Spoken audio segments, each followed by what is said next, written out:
नमस्कार, मैं रचना शर्मा चढ़ती कला टाइम टीवी देख रहे सभी दर्शकों का स्वागत करती हूं। आप देख रहे हैं उत्तर प्रदेश के विशेष समाचार।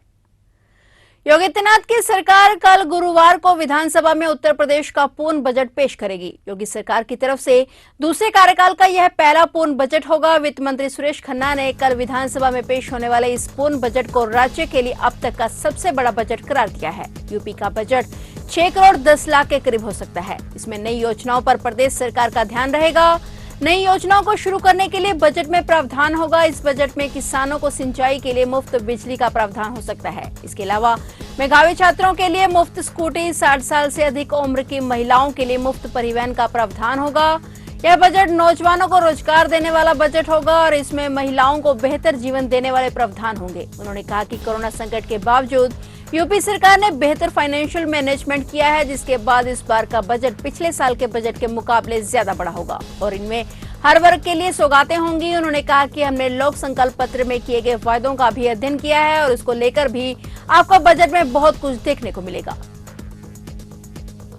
ज्ञानवापी मस्जिद मामले की सुनवाई फास्ट ट्रैक कोर्ट में ट्रांसफर कर दी गई है। इस मामले को जज रवि दिवाकर ने ट्रांसफर किया है। इस याचिका में ज्ञानवापी परिसर हिंदुओं को देने की मांग की गई थी। श्रृंगार गौरी नियमित दर्शन पूजन मामले में हुई कमीशन की कार्रवाई के बाद ज्ञानवापी मस्जिद के अंदर वजूखाने में एक शिवलिंग मिलने का दावा किया गया। दावे से संबंधित वीडियो भी वायरल हुए।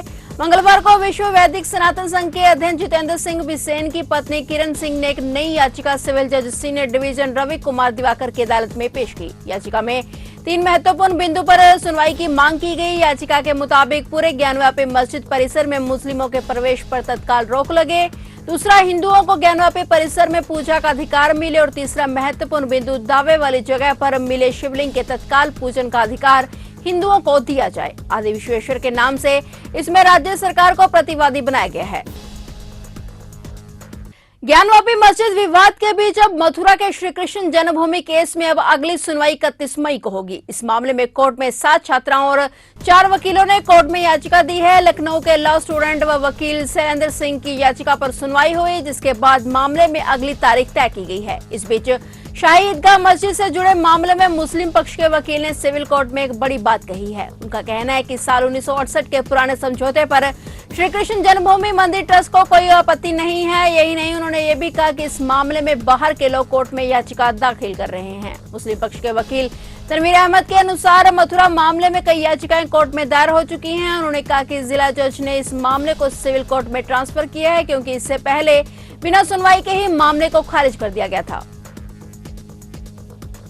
15 राज्यों की 57 सीटों के लिए राज्यसभा चुनाव का नामांकन शुरू हो गया है और इसी कड़ी में समाजवादी पार्टी ने अपने उम्मीदवारों के नाम घोषित कर दिए हैं। कपिल सिब्बल ने सपा अध्यक्ष अखिलेश यादव की मौजूदगी में राज्यसभा के लिए नामांकन किया।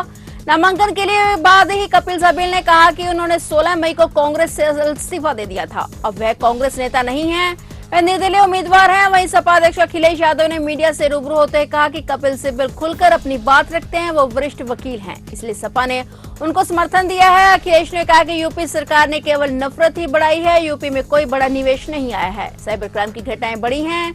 बता दें कि अब तक कांग्रेस में रहे कपिल सिब्बल ने सपा की ओर से राज्यसभा के लिए नामांकन कर दिया है। सूत्रों के मुताबिक कपिल सिब्बल कांग्रेस में लंबे समय से बगावत के सुर बुलंद कर रहे थे।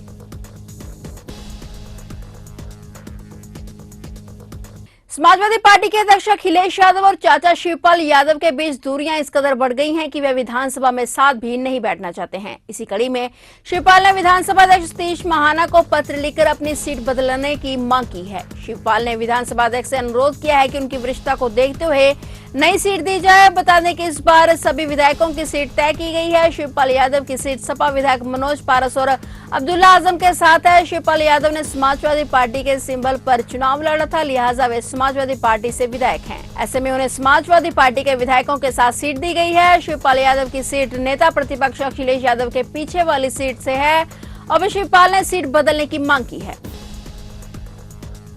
उत्तर प्रदेश में आए दिन हादसे की खबरें सामने आ रही हैं। आज फिर यूपी के ही बाराबंकी में भीषण सड़क हादसा हो गया, जहां कंटेनर ट्रक और टवेरा गाड़ी में टक्कर हो गई। इस हादसे में 4 लोगों की मौके पर ही मौत हो गई। टक्कर इतनी जबरदस्त थी कि टवेरा गाड़ी के परखच्चे उड़ गए। सूचना पाकर मौके पर पहुंची पुलिस और स्थानीय लोगों ने गाड़ी से शव निकाले। बताया जा रहा है कि हादसा जानवरों को बचाने के चक्कर में हुआ है। फिलहाल उत्तर प्रदेश के विशेष समाचारों में इतना ही और नए समाचारों के साथ फिर से हाजिर होंगे। तब तक के लिए देखते रहिए चढ़ती कला टाइम टीवी और अब मुझे दीजिए इजाजत। धन्यवाद।